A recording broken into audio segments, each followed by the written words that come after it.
Salut tout le monde, je suis Kate, je suis un Américain qui habite en France depuis 9 ans maintenant. Je fais pas mal de vidéos sur ma chaîne Unintentionally Frenchified concernant la culture française, la culture américaine, les tips pour les étrangères qui habitent en France, ma vie en tant que jeune maman à Paris, etc. Je fais la plupart de mes vidéos en anglais normalement, mais je voulais commencer à faire plus de vidéos en français parce que je me suis rendu compte que la plupart de mon audience est français. Et même si vous parlez super bien anglais, je trouve que c'est pas mal de faire des vidéos aussi en français. Je vais m'excuser en avance pour mon accent qui est très fort et très américain.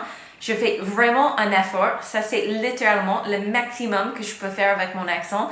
Donc, je suis très désolée. Je parle comme ça. Je fais pas exprès. Et j'espère que tout le monde me comprend bien. Aujourd'hui, je voulais faire une petite vidéo sur les habitudes depuis que j'habite en France. Donc, j'ai fait en fait cette année la demande pour ma nationalité. Donc, je tente toujours la réponse. Donc, je ne suis pas encore française ni franco-américaine, mais je trouve qu'après 9 ans, il y a quand même des petites choses que je fais dans ma vie quotidienne qui sont très françaises par rapport à mes habitudes d'avant. Donc, je vais partager avec vous mes 8 nouvelles habitudes, mais avant de commencer, n'oubliez pas de liker cette vidéo si ça vous plaît, bien sûr, abonnez à ma chaîne et dites-moi dans les commentaires s'il y a des choses que vous faites qui sont vraiment typiques français. Allez, c'est parti! Quand on pense à France en tant qu'étrangère, on pense bien sûr à le fromage, du bon vin, des très beaux garçons, des filles hyper chic, mais on pense aussi aux desserts. Et un dessert pour les Américains, un dessert français, c'est souvent des pâtisseries, des très bons gâteaux, du chocolat. Et en fait, quand je suis arrivée en France, je me suis rendu compte que la notion des desserts est beaucoup plus large que ça. Il y a aussi des fruits, il y a aussi des compotes, des yaourts. Pour la plupart des Américains, un fruit comme dessert, peut-être ça passe. Mais pas vraiment les compotes ni un yaourt. Ça, c'est vraiment des choses, je dirais qu'on mange pour le petit-déj. Au moins, où j'ai grandi, c'était que un truc à la petit-déj. Et maintenant, je mange en permanence des compotes comme dessert. Et ça fait hyper bizarre pour ma famille quand je rentre aux États-Unis et on va tous prendre un dessert. Et moi, je suis là, j'aimerais bien le compote parce que c'est vraiment un truc pour nous qui est plutôt le petit-déj. C'est un peu comme les omelettes. En France, vous mangez ça, vous pouvez manger ça pendant le dîner, mais nous, aux États-Unis, une omelette, ça se mange, mais que le matin. Potentiellement un brunch, mais vraiment le petit-déj. Donc, c'est différent, mais maintenant, j'adore. Je peux pas vous dire que l'administration américaine n'est pas chiante aux États-Unis pour un citoyen, pour un étranger. Personne, je vous promets, personne n'apprécie d'aller à la DMV, c'est l'endroit où il faut aller chercher votre permis de conduire, personne n'aime y aller. En revanche, de prendre la tête avec l'administration, c'est un truc très français. Peut-être parce que l'administration, c'est un autre niveau, je ne sais pas. Mais on va faire un débat avec eux, on va entendre 5 fois, mais non, c'est pas possible, mais on va quand même continuer à pousser. C'est très français ça, et franchement, je commence à être très fort en ego. Qui n'était pas trop le cas avant, parce qu'aux États-Unis, même si c'est chiant l'administration, il n'y a pas beaucoup de débats, en fait. Il n'y a pas beaucoup de « non, c'est pas possible » et après, il faut pousser. En fait, s'ils disent non, c'est parce que vraiment, c'est non. Et ils disent oui, c'est oui. Il n'y a pas trop de débat. Pour la petite histoire, j'avais déjà pleuré plus de fois que vous pouvez imaginer à cause de l'administration française. Merci la poste. Mais ça commence à rentrer. Je viens quand même d'un pays très prude. Je sais que nous, on adore les armes, mais dès qu'on montre les sangs sur la télé, on est tous choqués. Vous vous souvenez de le Super Bowl avec Janet Jackson? Ouais. C'est vrai. Mais depuis que je suis arrivée en France, je suis devenue beaucoup moins prude. De nudité en général, ça me choque beaucoup moins. Je me souviens même, il y a quelques années, avec mon mari, on était sur la plage ensemble et du coup, j'ai pris un selfie de nous deux que j'ai envoyé à ma famille. Et y compris ma grand-mère qui est très conservative, qui a 88 ans. Et j'avais pas vu dans le fond derrière nous qu'il y avait une femme topless, genre sans nous, dans la photo. Donc j'ai envoyé à toute ma famille, il y avait un énorme sketch et en fait vraiment j'avais pas vu cette femme et je pense que c'est parce que je suis juste moins choquée en fait et donc je me suis vraiment pas rendu compte.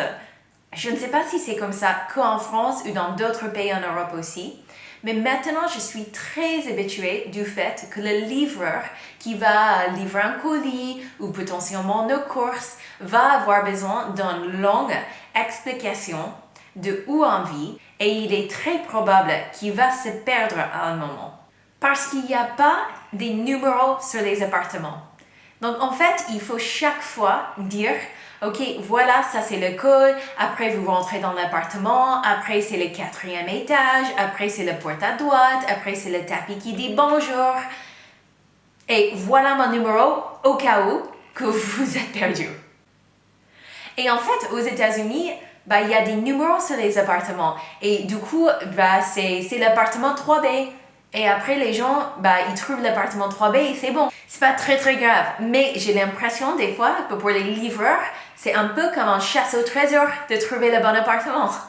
Quand tu arrives en France en tant qu'Américaine, il y a plein de choses qui sont différentes à propos de la santé en France. Donc déjà, bravo, la France, c'est abordable pour tout le monde, qui est quand même un concept que la plupart des Américains ne comprennent pas. Mais si on va un peu plus loin de ce détail énorme, je vais parler plutôt de les bureaux. Les médecins aux États-Unis sont tout le temps dans des hôpitaux ou sinon dans une clinique ou juste un endroit qui est très médical, je dirais. Et c'est pas tout le temps le cas en France. Je sais qu'on peut avoir des médecins bien sûr comme ça. Mais par exemple, tous les médecins généralistes que j'ai vus, les gynécologues, les dermatologues, ils sont souvent dans des appartements qui sont transformés dans des salles d'attente et des bureaux. Mais ça reste quand même un énorme appartement. Et c'est très différent que les cabinets aux États-Unis qui sont très blancs, très stérilisés, très médicaux. Du coup, quand on arrive en France en tant qu'étranger pour la première fois, on est un peu étonné. Mais maintenant, ça ne m'attend plus du tout. J'arrive à la salle d'attente, je dis bonjour à tout le monde, je m'assois, je vois qui était la dernière personne, je lis mon livre, j'attends. Et genre, c'est plus, je ne sais pas, choquant, c'est peut-être pas le bon mot, mais ça ne m'étonne plus. Et maintenant, je me sens tellement habituée, j'adore la santé en France, je parle de ça dans toutes mes vidéos, mais je trouve que c'est quand même en différence où il fallait mettre un peu de temps pour s'habituer. J'adore boire et je suis un énorme fan de pizza. Et cette habitude, c'est un peu lié à la nourriture parce que c'est le sirop que vous mélangez avec l'eau. Je n'ai jamais vu ce sirop dans mes 21 ans aux États-Unis et je n'ai pas vu depuis non plus. Et c'est vraiment un produit mais hyper basique en France. J'ai l'impression que chez tout le monde, ils ont au moins un sirop. Et maintenant, c'est devenu un peu mon truc aussi. Donc, on a tout le temps le sirop grenadine chez nous. Je prends un Perrier grenadine peut-être 3 fois par semaine. Ça a un peu remplacé peut-être mon côté coca américain. C'est bizarre, mais c'est vraiment quelque chose qui me manque quand on est aux États-Unis. Un tic de langage très français qui doit faire partir de toutes ces phrases que les Français disent tout le temps comme « en fait »,« ah bon », Il y a aussi la façon de dire « oui » quand on aspire en même temps. Donc ça fait comme ça. Et en fait, la première fois que j'ai entendu une femme dire oui comme ça, je pensais qu'elle était en train de s'étouffer. Parce que vraiment, c'est ce que je pensais. Et en fait, maintenant, spontanément, je vais aussi faire le et je pense que ça, c'est la preuve que je suis une vraie Française. Et la dernière chose, c'est la façon de lire et dire les heures. En Europe, vous découpez les heures en 24 parties et aux États-Unis, on découpe 2 fois dans 12 parties. Et quand je suis arrivée en France, c'était un peu compliqué quand les gens disaient on va arriver vers 20h. Et dans ma tête, je devais dire ok, mais 20h c'est quoi? Ah oui, c'est 8h le soir. Parce qu'aux États-Unis, on va découper en 12 2 fois et après on va ajouter des petites lettres AM pour dire le matin et PM pour dire l'après-midi. Et c'est comme ça qu'on sait c'est soit 8 AM qui veut dire 8h le matin, c'est soit 8 PM qui veut dire 8h le soir. C'était vraiment une galère au début. Maintenant ça pose plus de problème, ça vient tout de suite, aucun souci. Malheureusement, avec les systèmes métriques et impériaux qui sont pas les mêmes aux États-Unis et en France, quand les gens disent, quand les médecins par exemple demandent ma taille, en mètre, je suis tout le temps perdu, quand je suis en train de cuisiner, je suis tout le temps perdu. Donc ça, c'est pas encore une nouvelle habitude, mais au moins pour les heures, ça passe. Ok tout le monde, c'est terminé pour aujourd'hui. J'espère que vous avez bien aimé la vidéo. N'oubliez pas de me laisser des commentaires sur vos habitudes. Likez bien la vidéo si vous l'avez aimé. Et abonnez bien à ma chaîne pour savoir quand les nouvelles vidéos sortent toutes les semaines. Bisous à tout le monde!